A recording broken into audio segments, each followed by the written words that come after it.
जब लक्ष्मण को मूर्छा आई और भगवान ने सोचा कि मेरा ये सबसे बड़ा संकट कौन हर सकता है। देखो भगवान सबके संकट हरते हैं, भगवान के जीवन पे संकट आया तो उन्होंने किसको पुकारा? उन्होंने हनुमान से कहा कि तुम जाओ और संजीवनी लेके आओ। तो जब आकाश में हनुमान चले तो सूरज निकला हुआ था। आकाश में तो सूरज होता ही है, दिन कभी डूबता नहीं है। हमारी माँ पृथ्वी हमें गोदी में लेकर हमारे पिता सूरज की ओर से पीठ कर लेती है। माँ को दोष दे नहीं सकते तो पिता को दोष देते हैं कि दिन डूब गया है। दिन कभी डूबता नहीं है, दिन तो निकला रहता है। सूर्य कभी अस्त नहीं होता। कैलाश भैया ने गाया, क्या बात है, क्या बात, क्या कभी अंबर में। तो बेटा सूरज कभी डूबता नहीं है। तो सूरज आकाश में मिला, और अगर सूरज इधर निकल जाता जहां लक्ष्मण लेटे हुए थे तो भगवान के जीवन का सबसे बड़ा संकट आ जाता।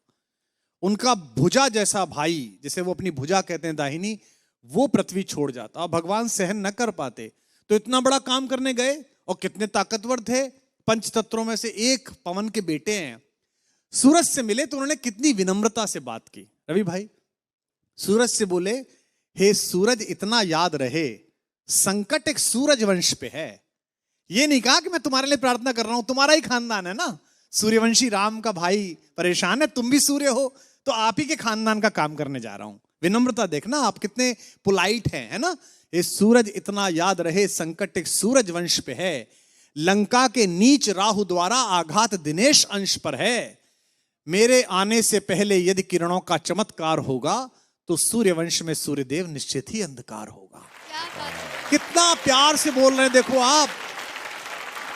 इसलिए छिपे रहना भगवान। जिसने राम के अलावा किसी को भगवान नहीं माना वो हनुमान सूर्य से कह रहे हैं, इसलिए छिपे रहना भगवान, जब तक न जड़ी पहुंचा दूं मैं, बस तभी प्रकट होना भगवान, जब संकट निशा मिटा दूं मैं। आशा है स्वल्प प्रार्थना, ये जरा सी प्रार्थना सच्चे जी से स्वीकारोगे, आतुर की आर्त अवस्था को होकर करुणार्थ निहारोगे।